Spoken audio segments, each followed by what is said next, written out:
This next episode is on employer benefits, and we'll also mix in our own experiences with, let's say, looking for a job, negotiating that first salary and benefits, and everything in between.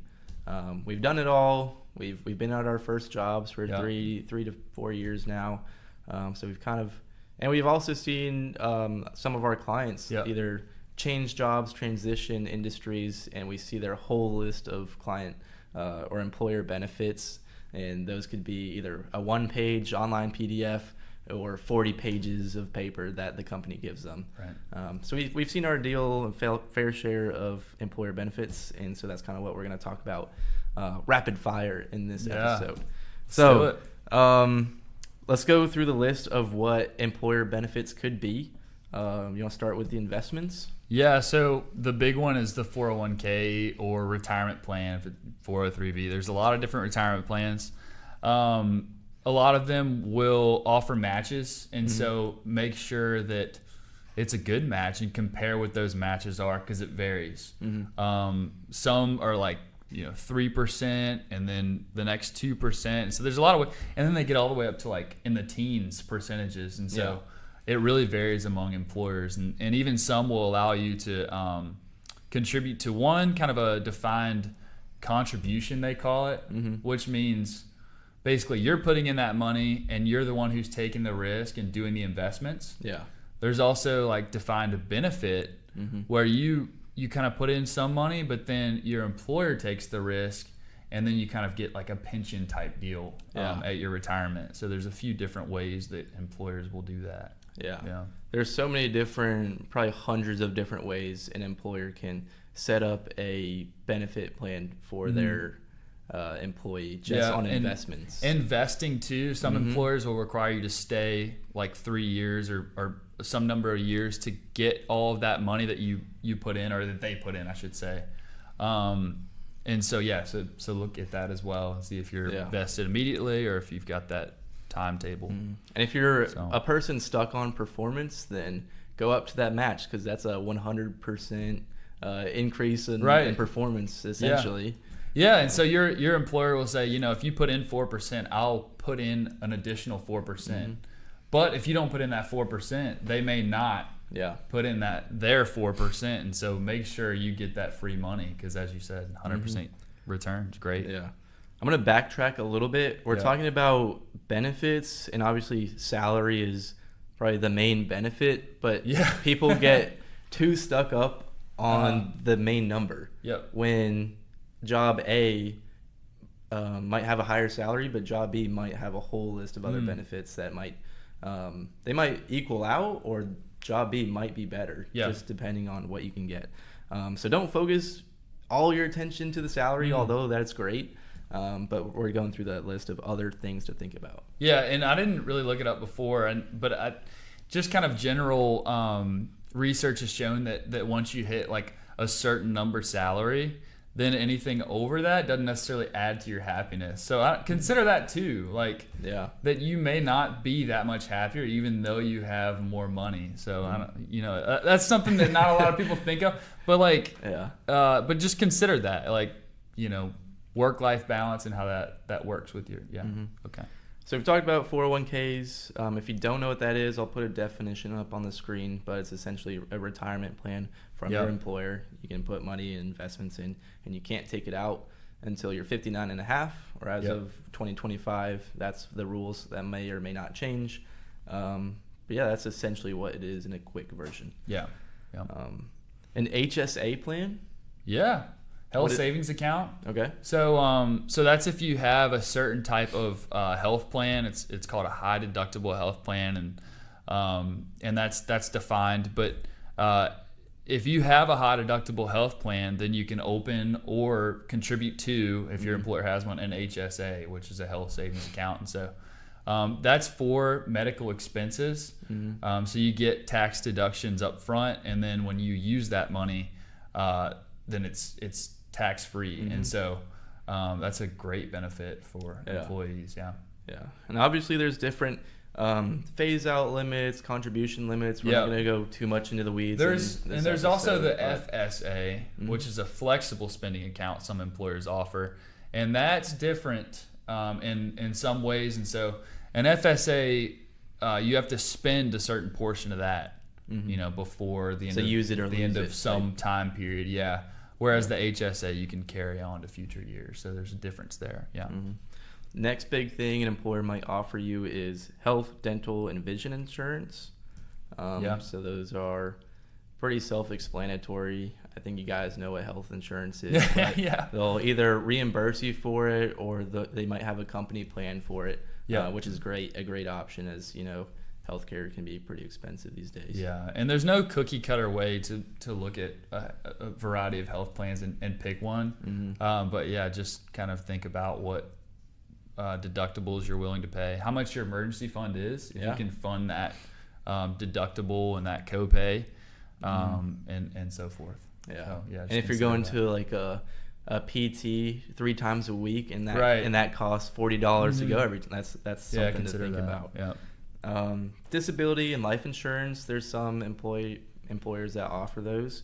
Those are great options as well. Disability is if you get disabled or you can't work for because you broke a leg or an arm or some other condition, then that disability kicks in and pays you for that. Then life insurance, obviously, if you pass away, that benefit will go to your beneficiaries. Yeah, and to extrapolate on disability, there's also short-term and long-term disability. And so depending on where you're at in your personal savings, you may or may not need one or both of those, but they're both good benefits. So short-term would be like 0 to 180 days or so. And then long term would pick up at that 180 and go, and these days, it depends on what the disability coverage is, but just kind of think about the difference of those two, and if you can fund that shortfall in between the short term and the long term disability.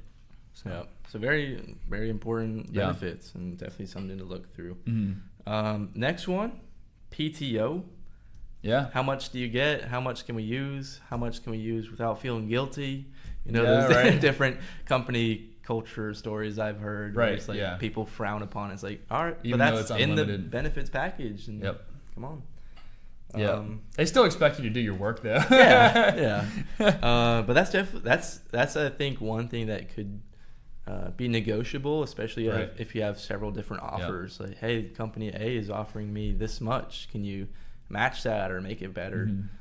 So these are all just different things to look through and consider. On here I have parental leave. So if you have a child, are you able to leave and take care for however many months? I know like school systems have a plan, or different government jobs. So everyone's a little bit different on that. Right. Hybrid work, we have some work-life balance options here, like hybrid work, gym memberships, just those extra things that it's not necessarily money in your pocket, but it's work-life balance things. If I work from a computer in an office, then can I do that from home 3 days a week, or different options? And some people prefer that and some people don't. So consider where you're at and what you prefer. Do you want to be alone, for the majority of the work day, or do you like working with people? That's something to think about too. So, Another financial one is stock options. So if you work for a company and they have stock, then they might be able to give that to you, whether it's restricted or not. There's different vesting schedules. So it's kind of interesting. Some companies will allow you the right to purchase their stock at a discount, right? And then there's certain rules around that. So think about that and be prudent. The other is, as you said, restricted stock, where they give you the stock, and there's some restrictions on that. The restricted part where you have to hold it for a certain number of years and have some things. So, but great benefits. It's good for employers too, because they're giving you a piece of the pie, and that's good on their side, because it's trying to help the employee to work harder for the company, and you kind of feel that. So definitely a great option. A couple other things here. We have tuition reimbursement. So if your company wants you to go get your master's degree, they might pay for all of it or some of it. So that's a great benefit. And then conference budgets.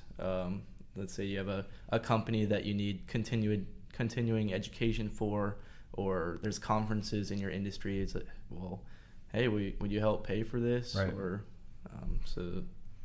Yeah, and they're fun, right? Like I enjoy going to conferences. Yeah. You get to travel. So yeah, think about that. All right, so we've gone through a bunch of benefits, kind of just touching the general aspect. You can go super deep into all of these. So why should you care? Yeah, I mean, it's your life, right? Like that's one job is probably better than the other in terms of the mix of the benefits they provide. And so just thinking about what you want your work-life balance to look like, your day-to-day in the office and then outside of the office, like we said, gym memberships, that's a great benefit. Parental leave, that's another benefit. And so jobs can really differ in terms of what that looks like. Yeah. I think in the end, it's whatever gives you the most peace of mind. So yeah, whatever, absolutely. you might have a higher or lower salary, but whatever helps you, and if you're married, whatever helps you and your family. Yep. And that's kind of the choice to go with, and just Yeah. weigh your options and make a wise decision on that. Yeah, I like what you said here too. List your non-negotiables. So think about those things and the things that you have to have, and even just write them down, and that'll help you remember those when you go into that interview. Like think about what you need, what you must have, and then what you can give and take on. Yeah. And then in that interview, don't be scared to ask questions. The interviewer or the HR person is prepared for all different sorts of questions regarding the job itself or benefits that they might offer.